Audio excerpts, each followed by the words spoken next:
جب بہترین کی خواہش ہو تو پھر اللہ تعالیٰ کی طرف دیکھو، اپنی خواہش کی طرف نہیں، کیونکہ ہم تو جان ہی نہیں سکتے کہ ہمارے لیے اچھا کیا ہے اور برا کیا ہے۔ ہم محبت کے اظہار میں گونگے اور نفرت کے اظہار میں منہ پھٹ لوگ ہیں۔ جاہل صرف وہ نہیں ہوتا جو تعلیم یافتہ نہ ہو، جاہل تو وہ بھی ہوتا ہے جس نے ڈگریوں کے ڈھیر لگا رکھے ہوں مگر اپنے ظرف، لہجے میں نرمی اور تربیت میں انکساری نہ پیدا کر پایا ہو۔ مسافر اور آوارہ گردی میں فرق صرف منزل کا ہوتا ہے، ایک پہنچ جاتا ہے اور دوسرا بھٹک کر رہ جاتا ہے۔ جو شخص موت کو یاد رکھتا ہے وہ تھوڑی سی زمین پر بھی خوش ہو جاتا ہے۔ تربیت اچھی ہو تو انسان کا ضمیر خود اس کے کردار کی حفاظت کرتا ہے۔ عقل مند وہ نہیں جسے صرف اچھائی اور برائی کی پہچان ہو، بلکہ اصل عقل مند تو وہ ہے جو اچھائی کی پیروی کرے اور برائی سے دور بھاگے۔ فرائض کے بعد اللہ کو راضی کرنے کا بہترین اور آسان طریقہ خدمت خلق ہے۔ اگر روزہ رکھ کر بھی گناہوں سے باز نہیں آ رہے ہو، اپنی ذاتی معاملات میں خاص تبدیلی اور بہتری محسوس نہیں کر رہے ہو، دین کا رنگ غالب نہیں آ رہا ہو، وہی نافرمانی میں ڈوبے ہو صبح و شام اور وہی برے اخلاق ہیں، تو سمجھ لو کہ یہ روزہ نہیں، صرف بھوک ہڑتال ہے۔ اللہ تعالیٰ تمہاری منصوبہ بندی کو اس وقت توڑ دیتا ہے جب وہ ہمیں توڑنے والی ہوتی ہے۔ اس کے فیصلوں میں حکمت ہے، نہ کہ ہماری خواہشات میں۔ بس اللہ تعالیٰ پر بھروسہ رکھو، جو ہوتا ہے اس میں کوئی نہ کوئی ضرور مصلحت ہوتی ہے۔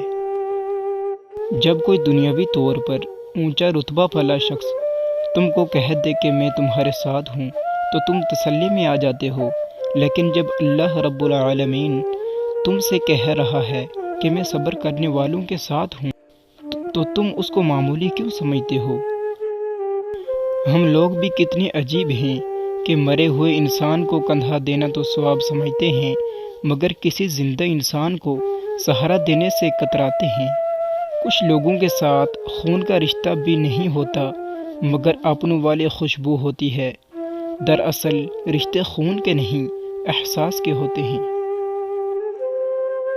عقل مند سوچ کر بولتا ہے اور بے وقوف بول کر سوچتا ہے۔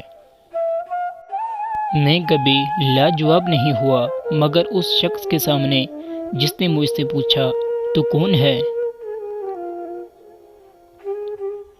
نصیحت وہ سچی بات ہے جسے ہم کبھی غور سے سنتے نہیں، اور خوش آمد ایک بدترین دھوکہ ہے جسے ہم پوری توجہ سے سنتے ہیں۔ اس دنیا میں اتنے بلند دیواروں والے محلوں میں نہ رہو کہ جس میں تمہاری آواز گھٹنے لگے۔ جس کی دی ہوئی تکلیف سے تم آج رو رہے ہو وہ کل تمہارے پچھتاوے پر روئے گا۔ جو رشتے تمہیں تکلیف دیں ان سے دوری اختیار کر لو، وہ خود لوٹ آئیں گے مگر اس وقت جب تمہارے دل سے اتر چکے ہوں گے، کیونکہ وہ تمہاری قدر سے نہیں پچھتاوے سے لوٹے ہیں۔ معافی نہایت اچھا انتقام ہے مگر دوبارہ اعتبار کرنا حماقت ہے۔ جب تم کسی شخص کو اس کی دولت کی وجہ سے عزت دینے لگو تو یاد رکھنا تم ایمان گنوا چکے ہو۔ جب تک کسی شخص سے بات چیت نہ ہو اسے حقیر نہ سمجھو۔ خود کو برا سمجھنے کی توفیق بھی اللہ تعالیٰ کی طرف سے ملتی ہے، ورنہ تو لوگ غلط ہوتے ہوئے بھی خود کو صحیح سمجھتے ہیں۔ انسان کا زوال تب شروع ہوتا ہے جب وہ اپنے مخلص لوگوں کے ساتھ منافقت کرنا شروع کر دیتا ہے۔ آپس کے جھگڑے اور معلومات خود ہی حل کر لیے جانے سے تو تھوڑی ہی دیر میں حل ہو سکتے ہیں، تاہم اس میں جتنے کردار جمع ہوں گے تماشا اتنا ہی ہوگا۔ سانپ کے بچے سانپ ہی ہوتے ہیں جو اپنی فطرت پروان چڑھتے ہیں۔ بہت تکلیف دیتی ہیں وہ تحریریں جو لکھ کر صرف اس کے لیے مٹا دی جائیں کہ پڑھنے والا اسے جذبات نہیں صرف الفاظ سمجھے گا۔ غریب ہر امیر آدمی کو چور سمجھتا ہے اور امیر غریب آدمی کو کامچور سمجھتا ہے۔ الفاظ جو بھی ہوں اور جیسے بھی ہوں، لوگ مطلب ہمیشہ اپنی مرضی کا ہی نکالتے ہیں۔ برا وقت گزر ہی جاتا ہے مگر منافق چہرے واضح ہو جاتے ہیں۔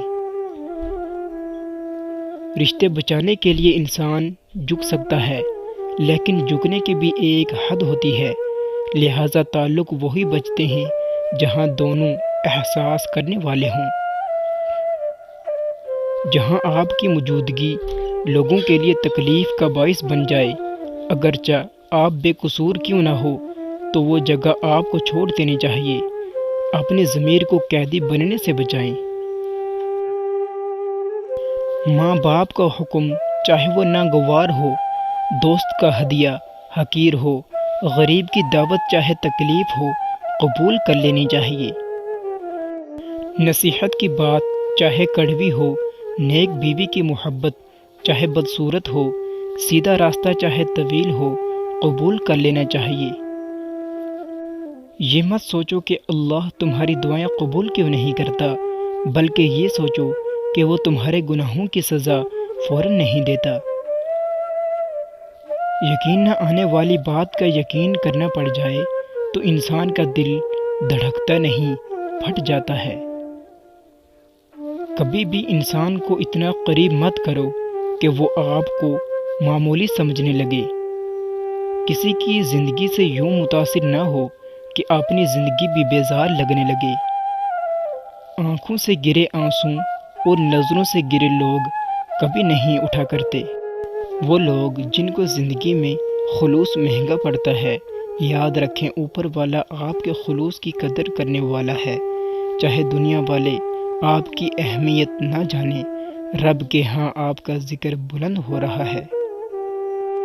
اللہ پر بھروسہ کرتے ہوئے، کردار کی بلندیوں کو چھوتے ہوئے لوگوں کے ساتھ پرخلوص رہو۔ حلال اور حرام پر کوئی لیبل نہیں لگا ہوتا، ان پر جو چیز فرق کرواتی ہے وہ ہے اللہ کا خوف۔ پھل درخت کے اندر سے نہیں آتا، یقین نہیں تو کاٹ کے دیکھ لیں۔ لکڑی ہی لکڑی ہے، رزق زمین کے اندر سے نہیں آتا، چاہے کھدائی کر کے دیکھ لو، مٹی ہی مٹی ہوگی۔ یہ سب اللہ کے حکم سے آتا ہے، چاہے زمین سے نکلے یا آسمان سے اترے۔ تعلق برقرار رکھنا ہو تو اچھائی بیان کرتے رہو، اور تعلق ختم کرنا ہو تو سچائی بیان کرو۔ صبر کرنے سے اللہ وہ بھی دے دیتا ہے جس کی امید نہیں کی ہوتی، اور مانگنے سے وہ بھی مل جاتا ہے جس کی امید ختم ہو جاتی ہے۔ دو طرح کی محبتیں کبھی دھوکہ نہیں دیتی، ایک اللہ سے کی ہوئی محبت اور دوسری اللہ کے لیے کی ہوئی محبت۔